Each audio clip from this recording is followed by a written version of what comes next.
The Bible, a tapestry of ancient stories and teachings, holds within its pages the very foundation of faith for billions. It is a book that has shaped cultures, inspired movements, and provided comfort and guidance through the ages. It speaks of creation, of humanity's beginnings, of our relationship with the divine.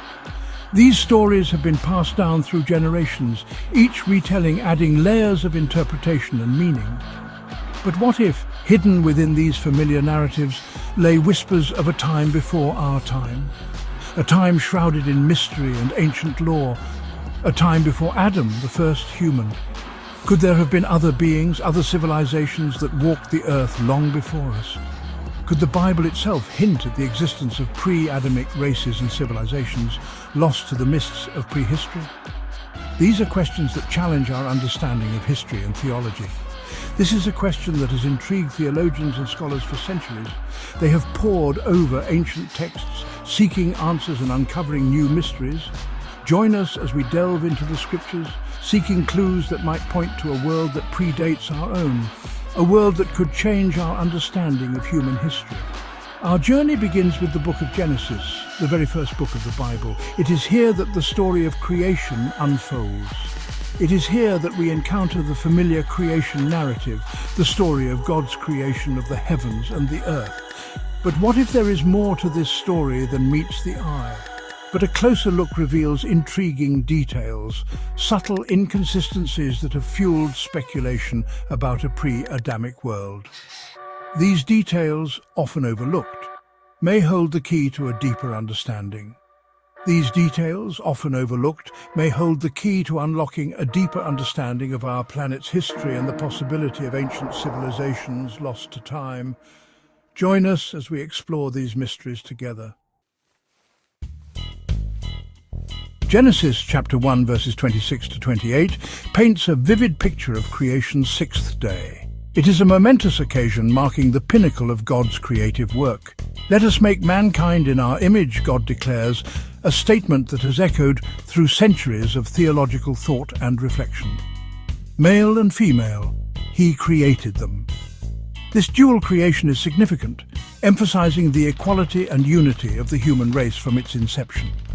Here, humanity is created in its entirety, both male and female seemingly at the same time. This simultaneous creation is a profound detail that shapes our understanding of human origins. This is a crucial detail, one that differs from the subsequent account of creation in Genesis chapter 2, where the creation of man and woman appears sequential. This simultaneous creation of humans in Genesis 1 raises questions about the traditional understanding of Adam as the first human. It invites us to delve deeper into the text and its implications. If both male and female were created together, could there have been others before Adam? This question opens up a fascinating dialogue about the nature of early humanity. The idea that humans existed before Adam may seem radical at first, challenging long-held beliefs. Yet, it is a notion worth exploring. However, these verses in Genesis 1, with their emphasis on the simultaneous creation of male and female, provide a compelling starting point for our exploration. They encourage us to look beyond the surface.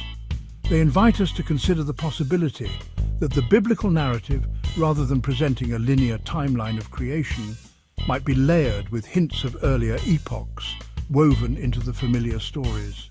This layered approach offers a richer, more nuanced understanding of the text. In stark contrast to Genesis 1, Genesis chapter 2 verse 7 describes the creation of Adam in a distinct manner, setting it apart from the broader creation narrative of Genesis 1. Then the Lord God formed a man from the dust of the ground and breathed into his nostrils the breath of life, and the man became a living being. This intimate act of creation highlights a personal touch. Here, Adam is specifically created from the earth, a solitary figure in the Garden of Eden, emphasizing his unique role in this sacred space. This individual creation of Adam, separate from the creation of mankind in Genesis 1, presents a striking discrepancy, inviting deeper reflection. Why would Genesis offer two differing accounts of human creation? This question has puzzled scholars and theologians for centuries. Could this be a deliberate literary device employed by the ancient authors to convey a deeper, more complex truth? Perhaps a way to illustrate different aspects of humanity's origin.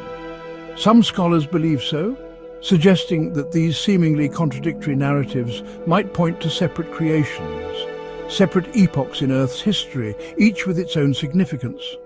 Genesis 2, they argue, could be focusing on the creation of Adam as the progenitor of a specific lineage, not necessarily as the first human to ever exist. This interpretation opens up new avenues for understanding the text. The possibility of two distinct creations within Genesis is a compelling one, offering a potential resolution to the seeming contradictions between Genesis 1 and 2. It allows for the existence of humans before Adam, a pre-Adamic race that may have inhabited the earth for a period before the creation of Adam and Eve. This interpretation, while challenging traditional views, opens up fascinating possibilities about the nature of creation and the history of our planet. This theory, often referred to as the gap theory, suggests that a significant gap in time exists between the events described in Genesis chapter 1, verse 1. In the beginning, God created the heavens and the earth, and Genesis chapter 1, verse 2. Now the earth was formless and empty. This gap, proponents argue, could encompass eons, during which a pre-Adamic world might have flourished and eventually perished, its memory fading into myth and legend. Section 5. Cain's exile, a world populated. Further support for a pre-Adamic world can be found in the story of Cain, Adam and Eve's firstborn son. After Cain murders his brother Abel, he is banished by God. Wherever you go, God declares, people will try to kill you. This raises a perplexing question. If Adam and Eve were the first humans, who would Cain encounter in his exile? The existence of others outside the immediate family of Adam and Eve is further implied when Cain takes a wife. Where did this wife come from, if not from a pre-existing population? These seemingly minor details within the Genesis narrative take on profound implications when considered in the context of a pre-Adamic world. Section 6. Echoes of Ancient Desolation. Intriguingly, hints of a world before our own are not confined to the book of Genesis. Other biblical passages echo the possibility of ancient civilizations lost to time. Jeremiah, April 23, 26, paints a chilling picture of a world returned to chaos. I looked at the earth, and it was formless and empty, and at the heavens, and their light was gone. This description bears a striking resemblance to the state of the earth before God began creating in Genesis 1, 2. Similarly, Isaiah 45:18 tells us that God did not create it to be empty, but formed it to be inhabited. This suggests that the earth may have been inhabited before the creation of Adam, further supporting the idea of a pre-Adamic world. Section 7. Bridging the gap, a theory takes shape. The gap theory, with its allowance for a pre-Adamic world, emerges as a compelling framework for understanding these intriguing biblical passages. It posits that the formless and empty state of the earth, described in Genesis chapter 1, verse 2, was not its original condition, but rather the result of a cataclysmic event that wiped out a previous creation. This event, proponents suggest, could have been a natural disaster, or even a divine judgment, wiping the slate clean for a new creation to begin. This theory, while not universally accepted, offers a thought-provoking explanation for the seeming inconsistencies within Genesis and the hints of pre-Adamic civilizations found throughout the Bible.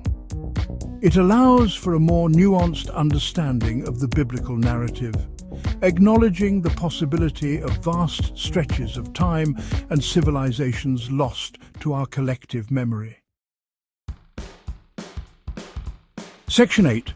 The Fall of Lucifer, a Pre-Adamic Cataclysm. Adding another layer to the discussion is the story of Lucifer, the angel who rebelled against God. Ezekiel chapter 28 verses 12 to 17 describes Lucifer's splendor and subsequent downfall using language that suggests a pre-Adamic time frame. You were the seal of perfection, full of wisdom and perfect in beauty. The passage reads, you were in Eden, the garden of God. This description places Lucifer in the Garden of Eden before Adam's creation. Could Lucifer's rebellion and subsequent expulsion from heaven have been the cataclysmic event that led to the destruction of the pre-Adamic world? Some scholars believe so, suggesting that the earth's formless and empty state in Genesis chapter 1 verse 2 was a direct result of this celestial rebellion. Section 9. Ancient Wisdom, the Talmud's perspective. The idea of multiple creations and pre-Adamic worlds is not unique to Christian thought. The Jewish Talmud, a collection of rabbinic teachings and interpretations of Jewish law and tradition, also explores the concept of God creating and destroying worlds before settling on the current one. These ancient texts speak of cycles of creation and destruction, hinting at a vast and ancient cosmos far exceeding the time frame of human history. These teachings, passed down through generations, enrich our understanding of creation and offer a broader perspective on the possibility of pre-Adamic civilizations. They remind us that the universe is a place of profound mystery, with depths yet to be plumbed and stories yet to be uncovered. Section 10. Lost to Time, our invitation to ponder. The possibility of pre-Adamic worlds, hinted at throughout the Bible and explored in ancient traditions, is a captivating one. While concrete evidence remains elusive, the clues are too intriguing to ignore.